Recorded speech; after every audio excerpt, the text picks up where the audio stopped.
Hi, this is Veda, Equate Trade Education.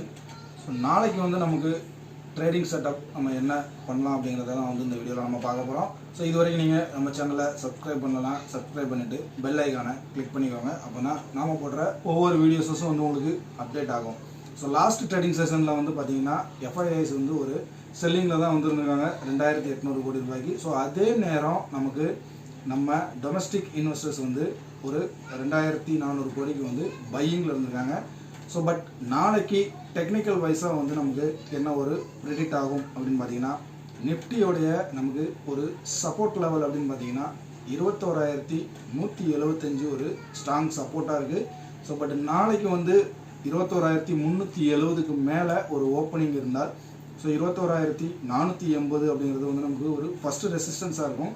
But கரண்டில் இருக்கக்கூடிய லெவல்ஸில் இருந்து நமக்கு ஒரு கீழே வந்து ஓப்பன், அதாவது 21270க்கு கீழே நாளைக்கு வந்து ஒரு க்ளோசிங், அதாவது 15 மினிட்ஸ் வந்து ஒரு க்ளோசிங் வச்சா கம்பல்சரியாக வந்து 21170 அப்படிங்கிறது ஒரு சப்போர்ட் ஒன்றா வந்து இருக்கும். அதே மாதிரி பேங்க் நிஃப்டியை பொறுத்த வரைக்கும் 47670க்கு மேலே நாளைக்கு ஒரு ஓப்பனிங் வந்து நமக்கு இருந்தால், ஸோ ஃபர்தராக 48000 வந்து ஒரு ஃபஸ்ட்டு ரெசிஸ்டன்ஸாக இருக்கும்.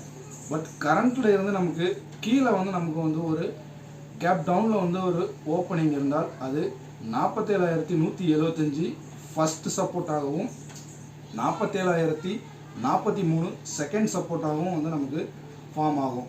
ஸோ நியூஸ் பேஸ்டில் வந்து நம்ம எடுத்துக்கிட்டோம்னா, இன்ஃபோசிஸில் வந்து ஒரு நியூஸ் பேஸ்டான ஒரு லெவல்ஸ் வந்துருக்கு. அதாவது அவங்களுடைய பிளாட்ஃபார்ம் வந்து ஏஐ லெவல்ஸில் வந்து அவங்க வந்து இன்க்ரீஸ் பண்ண போகிறதாகவும், ஸோ அடுத்த 15 இயர்ஸுக்கு வந்து அவங்களுடைய பிஸ்னஸ் வந்து $1.5 பில்லியன் வந்து இருக்கும் அப்படின்னு சொல்லி ஒரு நியூஸ் வந்திருக்கு. ஸோ இன்ஃபோசிஸ் வந்து ஸ்டாக் ஆப்ஷனுக்கு வந்து நம்ம ஃபோக்கஸ் பண்ணலாம்.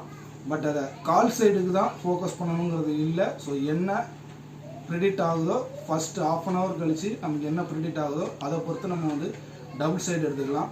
ஸோ லாங் பில்டப் ஸ்டாக்ஸஸ் லெவலில் வந்து நம்ம பார்க்கும்போது வந்து Sun TV and Hero Motor Corp வந்து நல்ல ஒரு பெர்ஃபார்மன்ஸில் இருக்குது. அதேமாதிரி ஷார்ட் பில்டப்பில் பார்த்தீங்கன்னா டாபர் இந்தியாவும் அதே டைமில் வந்து நமக்கு எஸ்கார்ட்ஸும் வந்து நமக்கு இருக்குது. ஸோ ஆப்ஷன் ஸ்டாக் ஆப்ஷனில் வந்து ட்ரேட் பண்ணணும்னு நினைக்கிறவங்க இந்த 4 ஸ்டாக்ஸஸும் வந்து நம்ம ஃபோக்கஸ் பண்ணலாம். ஸோ அந்த லெவலில் வந்து நாளைக்கு ஒரு கிஃப்ட் நிஃப்டியும் ஒரு பெரிய லெவலில் மூவ்மெண்ட் இல்லை. ஸோ அதனால் வந்து நாளைக்கு ஃபஸ்ட்டு ½ அன் ஹவர் விட்டுட்டு, ஸோ அதுக்கப்புறம் நமக்கு என்ன ப்ரிடிக்ட் வருதோ அதை பொறுத்து வந்து ஒரு ட்ரேடிங் செட்டப் எடுக்கிறது ஒரு ப்ராஃபிட்டபிள் ட்ரேடாக இருக்கும்னு நினைக்கிறேன். இந்த வீடியோ உங்களுக்கு பிடிச்சிருக்கும்னு நினைக்கிறேன். உங்களுக்கு யூஸ்ஃபுல்லாகவும் இருக்கும். பிடிச்சிருந்துச்சுன்னா லைக் பண்ணுங்கள், நம்ம சேனலை சப்ஸ்கிரைப் பண்ணுங்கள். தேங்க்ஸ் ஃபார் த வாட்சிங்.